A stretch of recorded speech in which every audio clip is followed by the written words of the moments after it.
Hello viewers, welcome to our an education unit.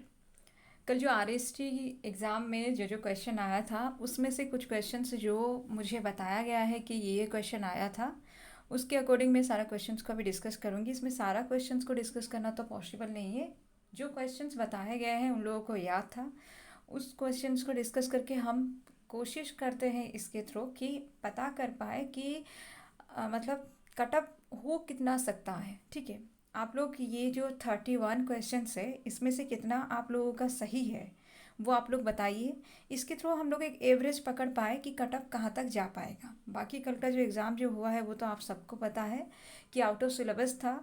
Question से जो है आपका यूजीसी नेट लेवल का क्वेश्चन है, पीएचडी का एंट्रांस में भी इस तरह से क्वेश्चन आता है, लेकिन इस तरह से क्वेश्चन अभी तक एक बार भी आपका आरएसटी में नहीं आया है। और ना ही मतलब क्या है, जो सीबीटी मोड पर जितने बार एग्ज़ाम हुआ है उसमें भी नहीं आया है और आपका ओस्टेट में भी नहीं आया है। और ये तो हिंदी है, पेडागोजी का तो इतना गलत हुआ है कि उन लोगों को एटलीस्ट बता देना चाहिए पहले कि हमारा जो पेडागोजी है वो हिंदी में ही आएगा। ओडिया और इंग्लिश दो ऑप्शनल लैंग्वेज था और उसमें से जो भी बच्चे ओडिया सेलेक्ट किए थे ना वो तभी भी कुछ भी सही, थोड़ा हद तक सही किए होंगे, लेकिन जो इंग्लिश सेलेक्ट किए थे उसके लिए तो बहुत प्रॉब्लम है। उन लोगों को बिल्कुल भी समझ में नहीं आया होगा, क्योंकि क्वेश्चन पढ़ के आप लोगों को क्वेश्चन का रिक्वायरमेंट समझ में आ रहा होगा, लेकिन उसका आंसर देने के लिए आपको जो वर्ड जो है वो नहीं मिल रहा होगा, क्योंकि वहाँ पर वर्ड कैसे दिया गया था, हिंदी में दे दिया गया था, ये लोग इंग्लिश में प्रिपरेशन किए हैं। तो ये तो सब हुआ है जो भी हुआ है। अभी देखिए, संस्कृत वाले का ये हुआ तो संस्कृत वाले बोल रहे थे कि ओ डबल एस सी के ऑफिस जाएंगे, और अभी तो सुबह तक जो पता चल रहा है कि जाने पर भी कुछ फ़ायदा नहीं हो रहा है। फिर भी कोशिश कीजिए, अगर ऐसा कुछ हो सकता है तो ज़रूर कीजिए, क्योंकि ये आप लोगों के साथ सच में बहुत गलत हुआ है। अब देखिए, अगर आप देखिएगा क्वेश्चन नंबर 1 जो है ये आपका हिंदी का क्वेश्चन में से है, कौन सा शब्द हाथी का पर्यायवाची नहीं है। वहाँ पर बहुत सारा ऑप्शन था, उसमें से किंकर जो था ये आपका हो जाएगा हाथी का पर्यायवाची नहीं है। ठीक है, किंकर शब्द जो है ये हाथी का पर्यायवाची नहीं है। बाकी जो जो था, मतंग था, नाग था, ये सब आपका हाथी का पर्यायवाची है। 2 नंबर क्वेश्चन देखिए, मतलब वहाँ पर तो कितना नंबर में पता नहीं है, जो मुझे मिला है उसके अकॉर्डिंग मैं जो अरेंज की हूँ, इसमें देखिए शोषक का विलोम शब्द क्या है। अब बहुत सारे बच्चे क्या किए हैं, शोषक का विलोम में शोषित कर क्या है, क्योंकि एक शोषक वर्ग है दूसरा शोषित वर्ग है। उनको ऐसा लगा कि शोषक और शोषित, वो लोग इस तरह से कर दिए हैं कि शोषक जो है जो शोषण कर रहा है, और शोषित कौन है, जिसका शोषण हो रहा है। उस हिसाब से वो लोग क्या किए, शोषक का शोषित कर दिए हैं। लेकिन शोषक का पोषक जो है ज़्यादा सही होगा, विलोम। आपका एक क्वेश्चन ऐसे भी आया था कि अमरकांत किस उपन्यास का पात्र है। ठीक है, अमरकांत जो है किस उपन्यास का पात्र है, ये क्वेश्चन था, तो वो कर्म भूमि हो जाएगा। ये इजी क्वेश्चन था जो आपके सिलेबस से है। किस उपन्यास में नारी की आभूषण प्रियता को दर्शाया गया है, ये एक क्वेश्चन था कि किस उपन्यास में नारी की आभूषण प्रियता को दर्शाया गया है। ये इंपॉर्टेंट क्वेश्चन था, जो आपका यूजीसी नेट में इस तरह से क्वेश्चन आता है हमेशा।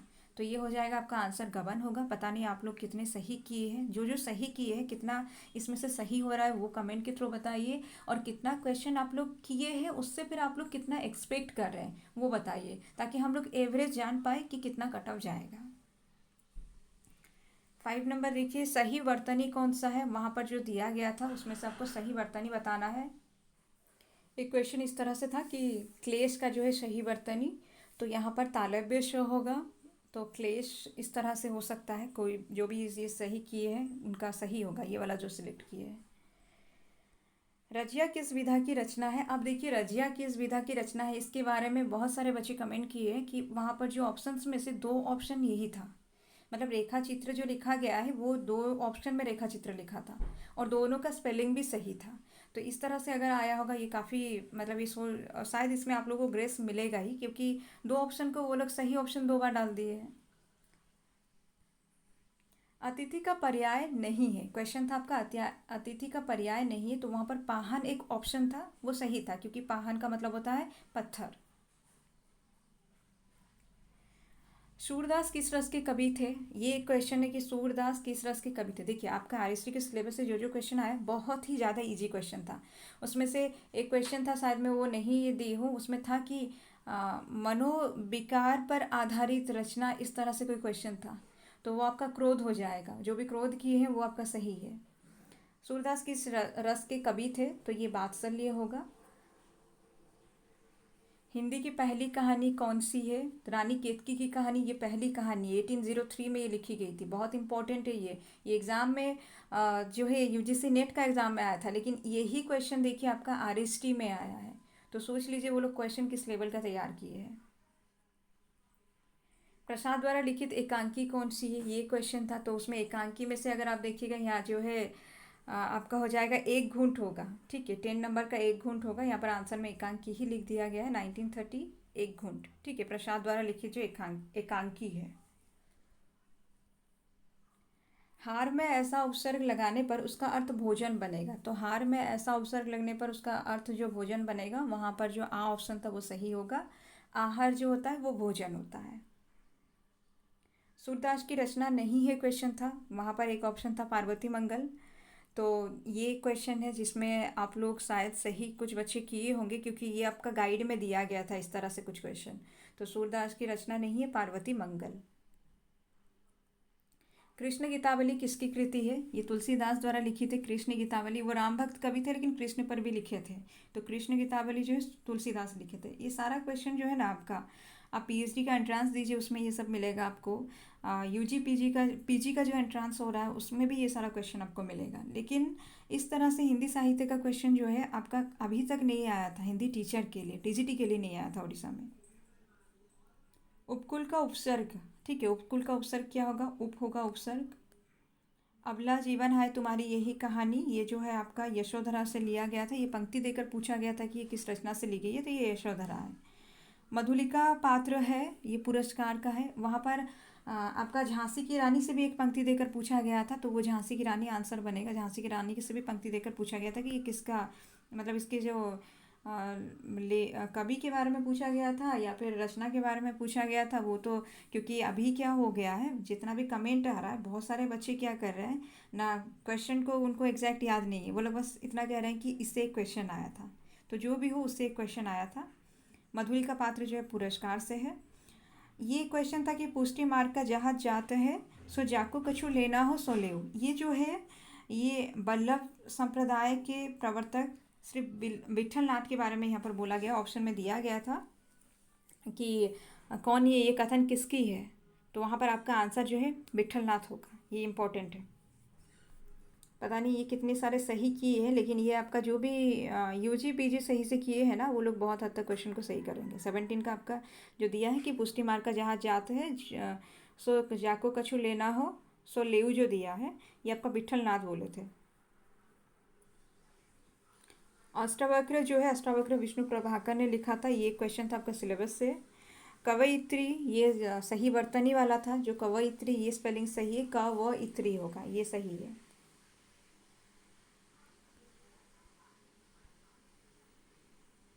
डिब्बा किसका एक वचन रूप है? क्वेश्चन इस तरह से था कि डिब्बा किसका एक वचन रूप है, तो वहाँ पर डिब्बे आंसर आपका सही होगा। थोड़ा घुमा कर ये लिख दिया गया था क्वेश्चन में।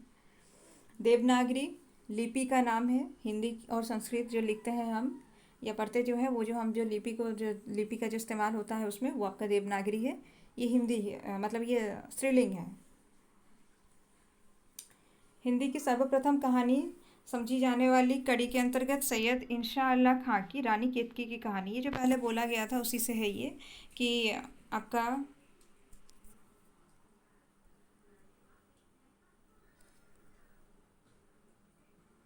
हिंदी की पहली कहानी जो पूछा गया था उसी का आंसर है कि इंशा अल्लाह खां लिखे थे कि रानी केतकी की कहानी, ये पहली कहानी है। उसके बाद देखिए चाय जो है, इसका लिंक पूछा गया था, स्त्रीलिंग शब्द है ये। हिमालय है, हिमालय जो है ये पर्वत का नाम है, ये आपका पुल्लिंग शब्द है।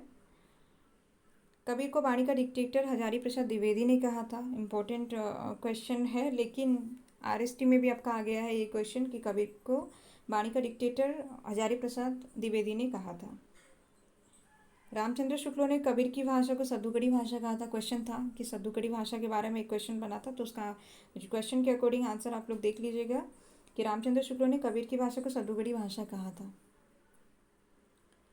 अर्वाचीन एक शब्द नहीं, शायद वहाँ पर प्राचीन शब्द दिया गया था या फिर अर्वाचीन था, अच्छे से पता नहीं, क्योंकि इसका सब दो तीन तरह से इसको बोल रहे, कुछ कह रहे हैं कि अर्वाचीन था प्राचीन पूछा गया था, कुछ कह रहे प्राचीन था अर्वाचीन पूछा गया था। तो इसका जो है अर्वाचीन शब्द का विलोम अगर आप देखिएगा ये प्राचीन होगा।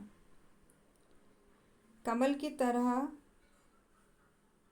कमल की तरह एक जलीय पौधा है कुमुदिनी, ठीक है। और कुमुदिनी का आपका वर्तनी पूछा गया था। वर्तनी देखिए, ये वाला वर्तनी सही है कुमुदिनी। क में रसऊ, म में रसऊ, द में रसई, न में दीर्घई, ये वाला वर्तनी सही है कुमुदिनी का। जो भी किए हैं उनका सही होगा।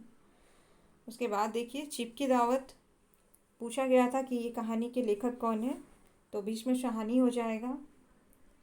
अरुण ये मधुमेह देश हमारा, अब इसको लेकर क्वेश्चन ऐसा है कि कुछ बच्चे कह रहे हैं कि ये क्वेश्चन आया ही नहीं था, कुछ बच्चे कह रहे हैं कि ये क्वेश्चन आया था।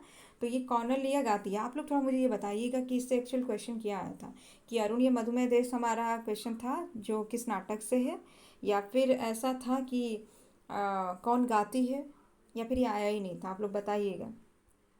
उसके बाद ये तो 31 में भी यही हो गया है, मतलब उसी को घुमा कर दिया है कि अरुण ये मधुमेह देश हमारा जहाँ पहुँच अनजान खितीज को मिलता है एक सहारा, ये चंद्रगुप्त नाटक से लिया गया। आप क्वेश्चन आप लोग बताइए कि क्वेश्चन क्या था, कौन सा नाटक से या कौन गाने वाली थी।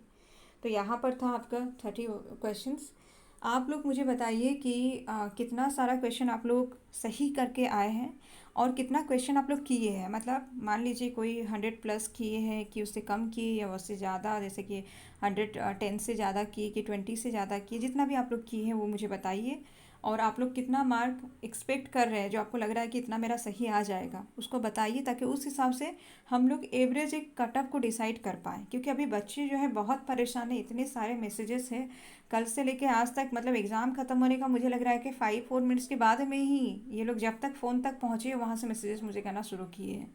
तो जो भी हो कोशिश कीजिए कि जितना आप लोग को याद है वो सब आप लोग मुझे बताइए, क्वेश्चंस भी बताइए, और आपका जो है कितना आप लोग किए हैं और आपका कितना आ सकता है उसको बताइए। फिर मैं आप लोगों को नोटिफाई करूँगी कि कट ऑफ कितना तक जा सकता है आप ही लोगों के अकॉर्डिंग।